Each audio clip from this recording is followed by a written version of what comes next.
When I was approached to do Fistful of Dollars, there was no such thing as a spaghetti Western. There were a few Westerns that had been made by Italian companies, a few small ones, but they were never dubbed that particular thing. That came later on. In fact, I think it was the Japanese, they used to call them, in order to segregate the American Westerns from the Italian-made ones. They called the Italian ones macaroni Westerns. And so that's how that came about.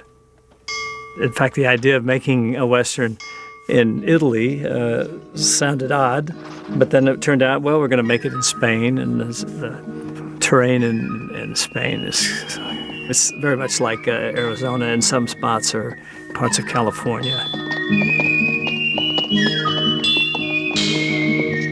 When I was first making A Fistful of Dollars, it was a Western version, a Western remake of Yojimbo, and I always loved Yojimbo, so that's what inspired me to take the project. I always thought at the time, this thing will either do really well or it won't do anything. Probably the latter. I thought this thing's going to really bomb out, but I'm going to get a trip to Italy and Spain. I've never been to either place. It's going to be a fine experience, and if it did something, if the dice came up 7 or 11, it would be just a bonus deal. So I just went and made the trip, worked the best I could on it.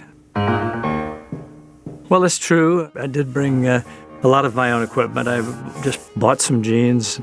I brought the boots I wore on rawhide, and brought most of the wardrobe with me. We picked up a few things in Spain. Unlike an American film or a film anywhere that is on a more modest to high budget, you would have duplicates and triplicates of anything in case something got lost, in case something got damaged. We had nothing. I had one hat. If I lost that hat, I was a goner. There was no way to match up to anything else. So what I did is I took my wardrobe home at night. I took it back to the hotel. I took the hat and the poncho, which we only have one of. The stuff that I brought over had triplicate, but the stuff we bought over there, we didn't.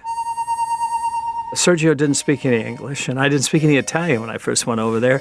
He knew goodbye, and I knew arrivederci, and that's about it. So we had a wonderful woman from Poland who had been working for Constantine Films, and she spoke many, many languages, and Italian fluently, and she sort of represented Constantine in Italy. So she interpreted, and her English had been learned by Americans after World War II, so she knew American-style English with all the slangs and what have you. Baxter's over there. Rojo's there. A friend of mine in Rome said, oh, they're going to lose the track. They just do a guide track there. They don't pay too much attention to it because they're going to loop everything later anyway. So they said, be sure and keep track of any changes you make because they're going to lose the guide track. And they did, sure enough. A year or so later, when I was looping Fistful of Dollars, a few dollars more to come out in this country, I had to go back to my own notes. I don't like to take money unless I feel I've earned it. I'd make up a lot of stuff anyway. And we just all kind of do the scenes and whatever the intent was. But you did have to keep track of it because you're going to loop it later. Too dangerous. It was so funny because you'd be doing a scene and in your eye line off of this one side of the camera or another, you'd see a couple guys back there playing Frisbee or making motions or telling jokes, and you hear people talking, and it's very, very distracting. And I just kind of forged over it. It gave me a reason to concentrate that much more intently, but they just weren't used to the quietness of a set where sound is a very important feature. We were doing very small budget films. This wasn't the high budget Italian film. Fistful of Dollars was a $200,000 film, and that maybe a few dollars more than that, if you'll pardon the pun. But they were very shoestring. They just had German money in it, and Spanish money, and Italian money. And those three entities were constantly arguing with themselves about who would pay what. Sometimes they'd do a shot 3 or 4 times because they were so paranoid. In the early days, they'd do a couple takes because they figured the lab would screw up the first 2 or 3, or somebody would get scratched, or somebody would drop it. It was very haphazard. The efficiency level is certainly not as good as it is with an American crew or a British crew or even Italian crew today. We were shooting in Almeria, and he needs a a tree for a hanging tree with a noose on it. He just wanted a tree with a noose, a symbol as I ride by. This is back on a Fistful of Dollars. He couldn't get a tree. There was an old tree that was in somebody's yard. It was dead, but it was in somebody's yard. And so all of a sudden, the guy, they go in, he sends a crew in, and they cut the tree down in the guy's yard. Well, the guy comes out the front door and says, "What are you doing, cutting down the tree?" And he says, "Oh, we're from the highway department. This is a danger. This tree might fall on the road, so we're taking it out." And the guy kind of went, "Oh, okay." But that's the kind of creativity he'd use. And we were once shooting in A Few Dollars More, and he wanted a crane. We didn't have a crane. We couldn't afford a crane on these pictures. But the De Laurentiis company had a crane nearby. In the summertime in Spain, they have a Catholic holiday about once a week. There's a different holiday. Well, there was a Catholic holiday coming up. So, and the De Laurentiis company wasn't going to be able to shoot, being an Italian company, a Catholic-oriented group. But Sergio went to the bishop and said, "We're not Catholics. We're a Jewish company, and we're over here shooting this film, and we're not Catholic. So could we film that day?" So the bishop gave his permission. "Sure, you guys can go ahead and film." So we went to De Laurentiis and said, "You can't film, but we're going to film. Can we have your crane?" So he borrowed the crane.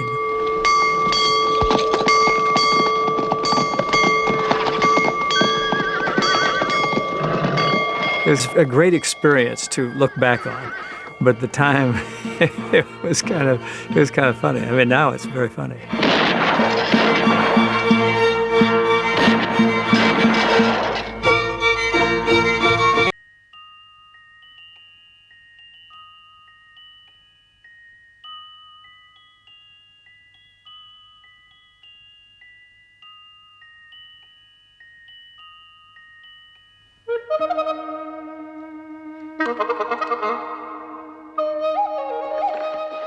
Alive or dead, it's your choice.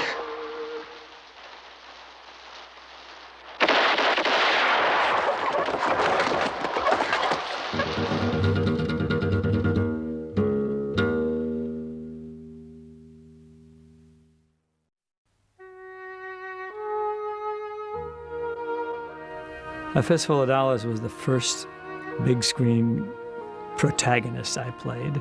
I had total freedom in the character because we didn't even speak the same language. And it was Sergio's second picture. He had done one picture called Colossus of Rhodes prior to that, and he'd never done a picture before that except he'd been assistant director. And then it was Marconi. I don't know if it was his very first score, but it was certainly one that put him on the map. And so we all kind of jumped out and had decent careers based upon that picture.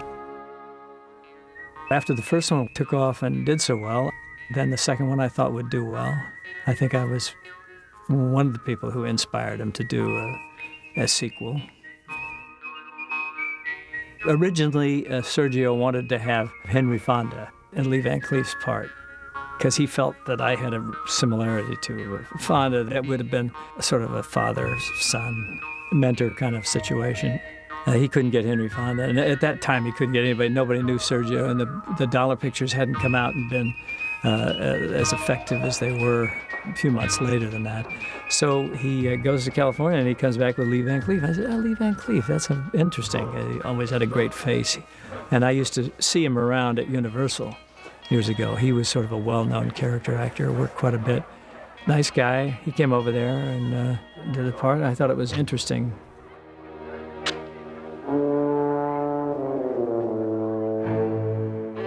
Sergio, one good thing he had, he was great with faces.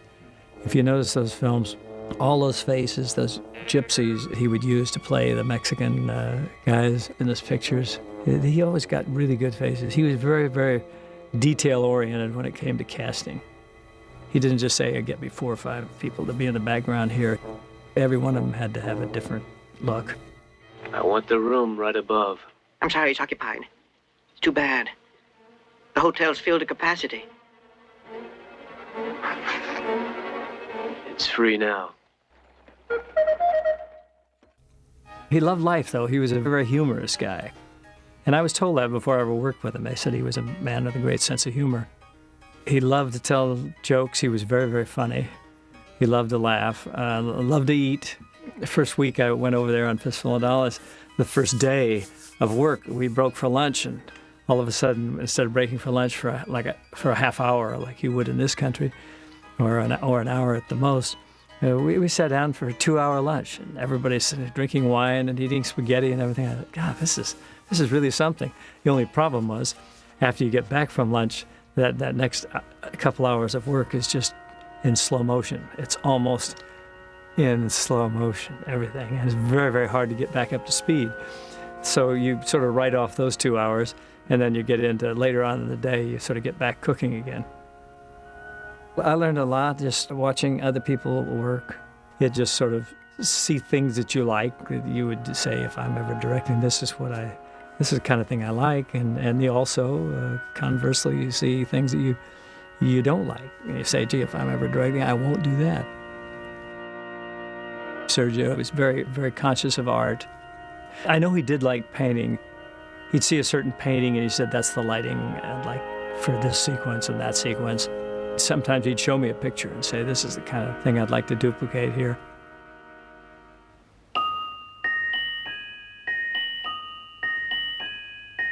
Sergio loved long pictures. He loved long sequences and long pictures.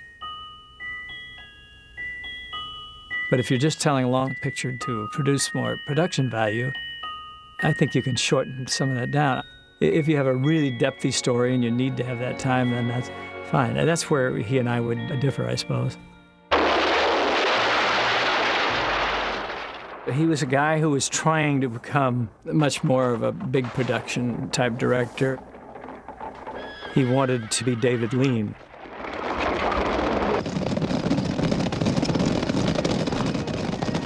I, on the other hand, was trying to go for a smaller picture. I just wanted to do smaller character-driven things because selfishly I was coming from the actor's point of view at that particular time. When we were doing Good, Bad, and Ugly, Sergio talked about doing Once Upon a Time in the West. I just thought I'd done enough of that style. I just didn't want to repeat myself too many times.